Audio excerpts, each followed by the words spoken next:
This is a 3-part series. In this series, I'm going to show you how to make a wood flower boutonnière. First, you go ahead and grab your stem and add your ribbon. I like to start at the bottom of the stem and add a little bit of glue, and then wrap your ribbon straight up,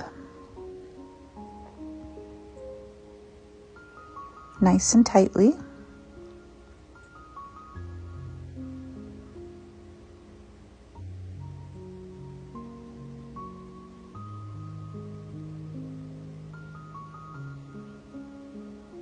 Looks like it's time for some new scissors for me. Add some fire to the end of the ribbon and it will make it so it does not fray.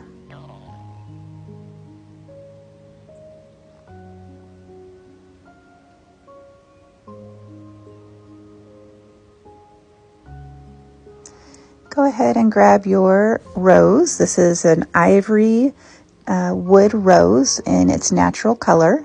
I like to take some of the bulk off the back if needed to secure the stem. Add a good amount of hot glue to the back of the rose and place your stem. Make sure from looking from the front that your stem isn't too short or too long. That is exactly how you'd like it, and then make sure it's nice and dry before you move on to the next steps. Once it's fully dry, you're going to add a ruby wood flower bud rose to the top, and you can dye these wood flowers in any color that you would like.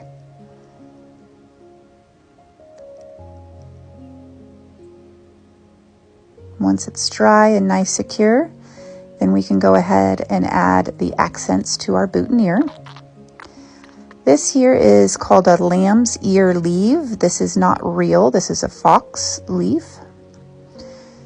Go ahead and add it how you'd like to add your accents on.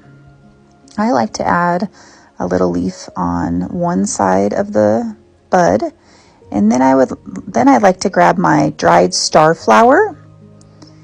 I make a tiny little bouquet out of it and add a little bit of hot glue to the bottom. Careful, the hot glue is hot. My fingers are used to doing that, so it doesn't hurt me anymore at all. Grab a couple other leaves for accent.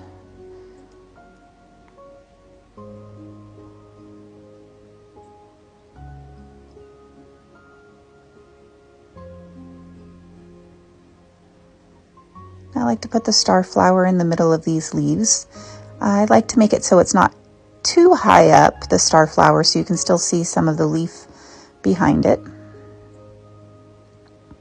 Add a good amount of hot glue to the very bottom and secure it to the top of your boutonnière.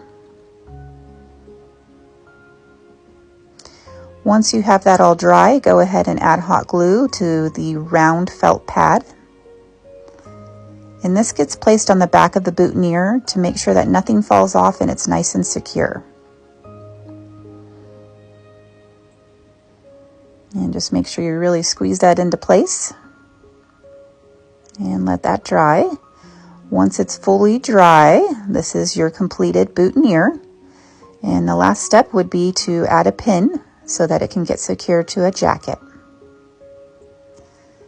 And let's go check it out and see what it looks like outside.